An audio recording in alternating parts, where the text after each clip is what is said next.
Even as a child, I was just fascinated by music. Both my parents played music. My mom and dad both played the piano. My dad, I would sit when I was little and listen in amazement as he played the piano in the dark in the living room when he'd come home from work. My dad had a job working for NASA, and actually when I was 3, my mother gave birth to my brothers and sister, who are triplets. Growing up was fun. We grew up in Nassau Bay, Texas, which is right across the street from Mission Control in Houston. We did the normal things kids do, Halloween, and just had a blast. It was, in the early 70s, and things were good. The holidays were always a special time for us, full of plenty of energy in the house, as you can imagine. We had a large dog, an Irish Wolfhound. It was kind of like the Scooby-Doo of our life. As a child, I was naturally hyper. I would sit around and listen to my parents' albums, and for whatever reason, I would spin in circles and circles and circles and leap all over the room, sometimes actually resulting in a hospital visit. All in all, growing up as a kid, living down there in Texas, Gulf Coast, down there in Nassau Bay, Clear Lake, Texas, was really great. We did all the normal things that kids did. We had baseball and sports and all kinds of community-based things. And of course, there was always so much pride in the community, and there still is to this day, about our heritage and stuff. And 4th of July was always a big thing. You're looking at some footage back in the early 70s of 4th of July. Parade, actually, in Clear Lake Forest. Everybody's parents worked at NASA or had some affiliation with NASA or the astronauts. For a time, Neil Armstrong lived right behind me. Mattingly actually lived directly behind me. So everybody was very proud of our space program there, Apollo 13. And of course, these days we have the shuttle, and that pride is still very deep today. I mean, our people are no stranger to space flight or the dangers of space flight, but looking back on it, I think it's all pretty cool. I mean, what did they do where you come from? Well, put men on the moon. I love that.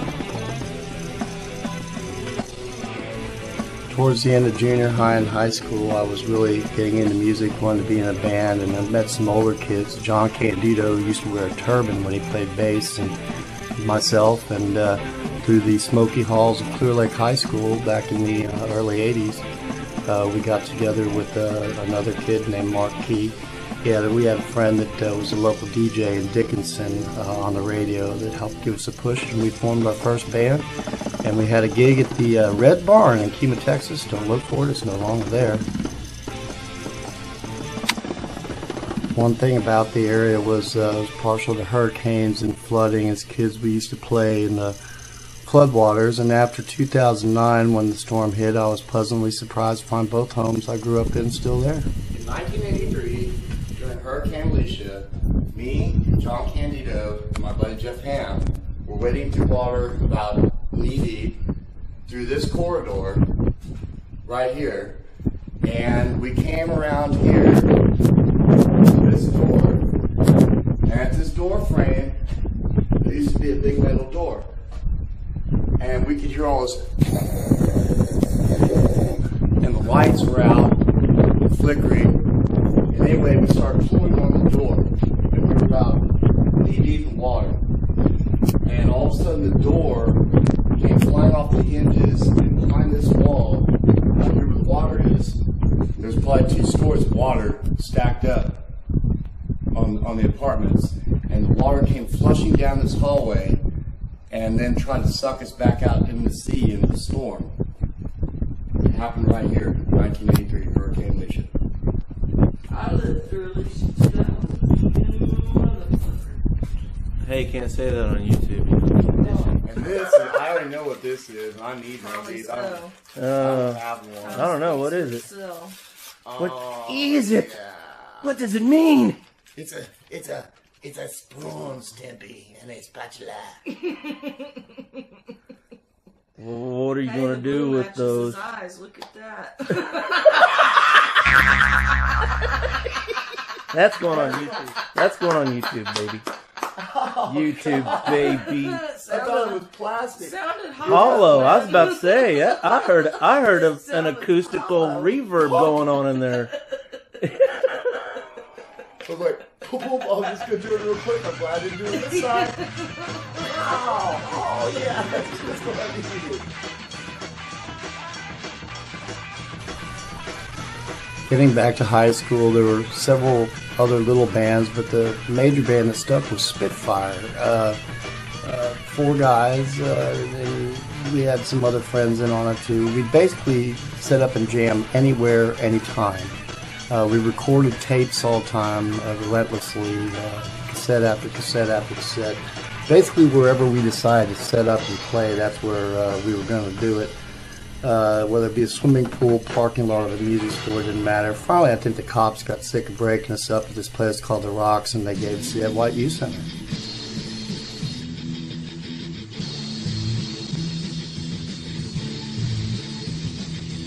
Friday night, March 22nd, 8 o'clock. Ed White Youth Center welcomes Spitfire. Free admission to this rock and roll extravaganza.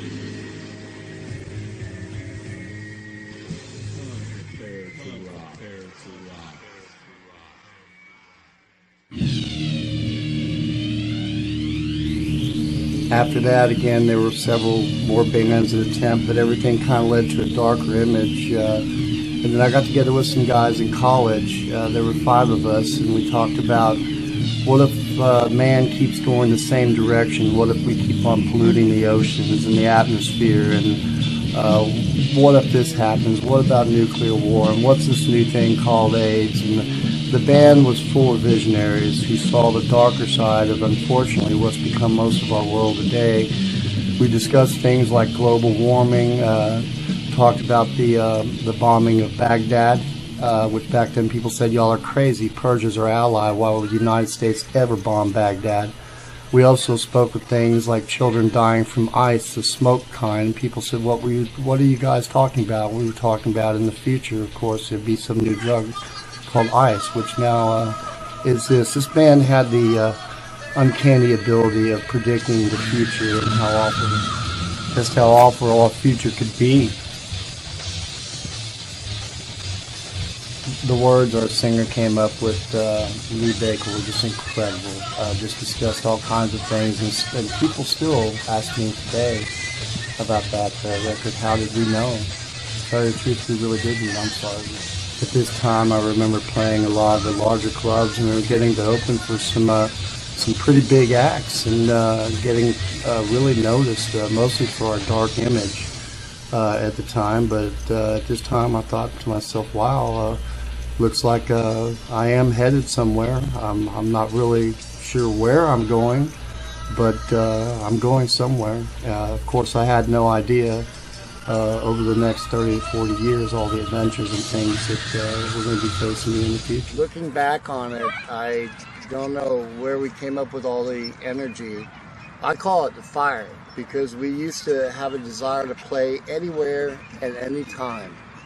The older I get, that's not so much the case, but you know, I don't know about that. Here I am in the park with my bodyguard, PM, and you know, I enjoy still coming out to a strange place and playing under a tree and setting up and making people happy. The next band to come into my life was Power Rage, Power from God, Rage Against Drugs. We were a Christian band, and we were a bunch of addicts trying to stay off of drugs. But we were practicing in Francisco Studios right behind George R. Convention Center. And the used to have been taken over by a Pink Panther, Pink Lady. Pink Lady was everywhere. It affected everybody differently. It came in so many different forms. It was all over the place. And it was all we could do just to stay off of it. Most of the band's songs were about the battle against drugs and doing the right thing. Gerald Sears, who was the leader of the band, was a great writer. He wrote a lot of good songs. We had a feature player in this band. We actually had James Mathis from Point Blank here in Texas fame, and combined with a younger member, Mike Hendricks. The age span of this band was massive. All of us were different ages, ranging from 18 to 56, and somehow we all got along, and we all managed to do our thing, and we had a really good time in this band. It's some of the best years I've ever had, especially the Headbangers Ballroom. And see them 10 years later, they even played Matfest down in Houston. In the end, I was happy to say Power Rage won their battle with sobriety, and they're some of the straightest guys I know today. On more than several occasions, some brand new stuff. Y'all hear it here first. Brand new Southside. It's called Hammer Down.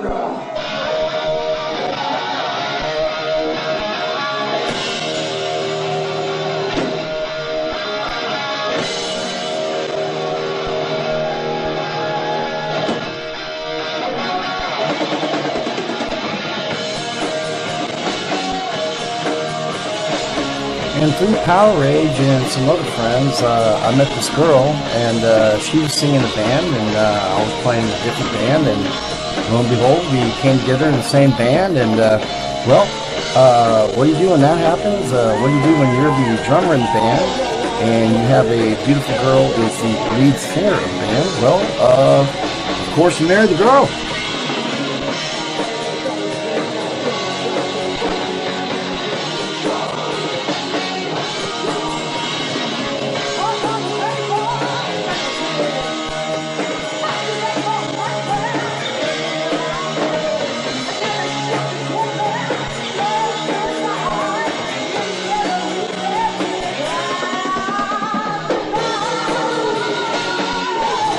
This was a real exciting time in my life. I was so busy every day. I was teaching school, substitute teaching junior high and high school.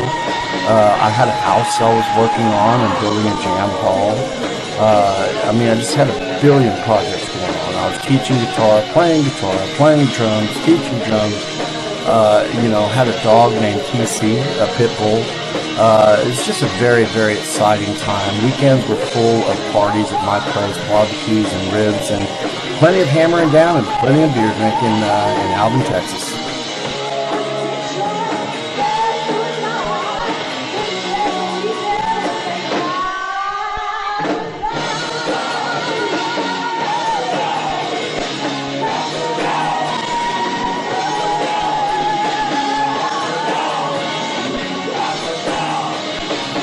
The people in Alvin, Texas are very, very sweet. And I lived there for 10 years and went to college there. And in a lot of ways, I will always consider Alvin another home.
This time in my life I was pretty straight. The hammer down we're referring to is all the drinking, and there was a lot of drinking. That was the one thing to claim.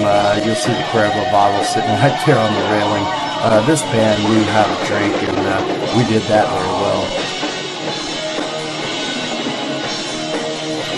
We're also very fortunate to have the college radio station, which three of us were actually DJing at the time, and so we were recording at the college and pushing our music over the airwaves at the same time, and it was just a really, really fun time. I mean, it must have something to do with being in the mid-20s. Again, I just don't know where the energy came from, because we had plenty of it, and we sure had plenty of fun along with it.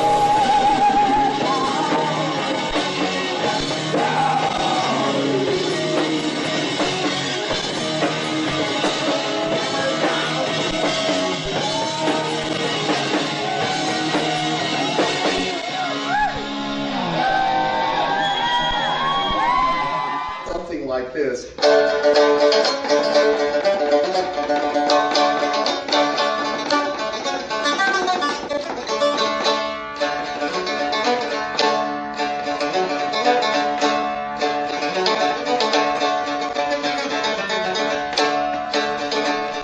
you are now. Oh, hi.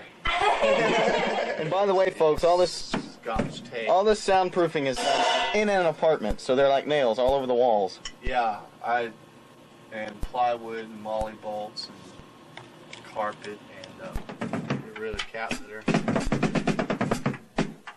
This is a car built for the future, Mexicanized by myself. This is Matt's car, another future design.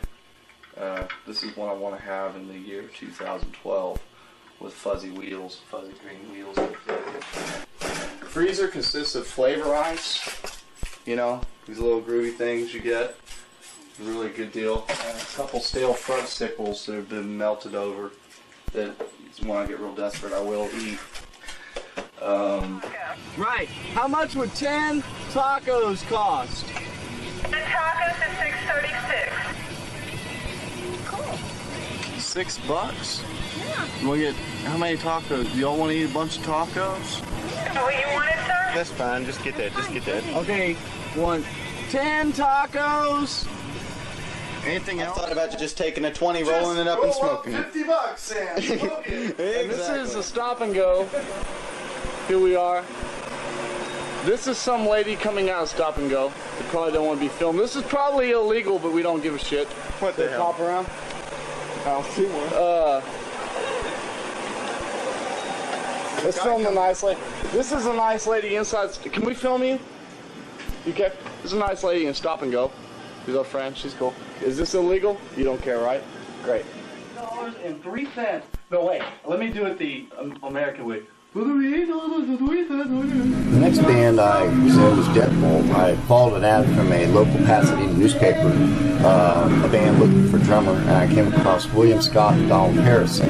These two guys have been friends for a long, long time, and they were together in the Navy. And while they were in the Navy, they came up with the whole concept for the band Deadbolt. This band was loud and proud. We played at extremely high volumes and weren't ashamed to do so. William had a good friend that owned a local bar known as Bud's Bar on Spencer Highway in Pasadena. We basically became our place of practice. We worked out with them where we could have all the free barbecue we needed to eat and a constant supply of beer, and it was on. Of course, it didn't take long for people to notice that there was a real good heavy metal band playing in this local tavern. And then we attracted the attention of the Pasadena Citizen newspaper, which gave us a write-up, and that helped push the band into even bigger and better things. Many years later, Don Harrison created Dead Rage, which is a cartoon on the internet about Deadbolt. And Deadbolt was really one of the loudest bands I've played in and proudest bands I've played in. Just great American rock and roll, and we really had a good time in that band. It's always very happy to make me see that some of the bands I've been in for the years have gotten together later on, like Lots of Rock, Seven Strings, Power Rage. These bands have been together for at least 20 or 30 years with several different lineups, and always good to see them strong and still doing things in Texas. And it's always good, no matter what part of Texas I'm in, to always find my friends. Another band I was in 1993 was Miles Per Hour. Miles Per Hour had Donnie Phillips in the band. He used to be a supercross racer, racing dirt bikes professionally for a while. I got a call from my old friend John Candido. John and I had been together in several bands just tons of bands. And anyway, he found some new guys and said, well, come out and jam. And I said, sure, man. And so I packed my stuff and showed up at the house in El Lago, Texas. We practiced almost in the attic. We had a young guitar player, Michael Yaskoff. Sadly to say, I heard years later he died. Every year in the local area, the Lions Club down in League City, Texas, would throw a festival-sized event that had carnivals, rides, bands, all kinds of groovy stuff. And this band primarily focused on that gig. We, already some of these guys had made a name, and I had made a name around the area, so they contacted one of the guys, and we set up to play. We cut a CD. Of our cover songs. We had more heart. This band practiced so hard. It's probably the best cover band I've ever been in my life. And that's the truth. And sadly enough, we walked out on that stage in front of that festival crowd, saw the people out there, and they had a good time. We had a good time. Sadly enough, that was the last time, and we didn't even know, but that was the last time we were ever going to play together. And that's sad, but that's the way it is in rock and roll.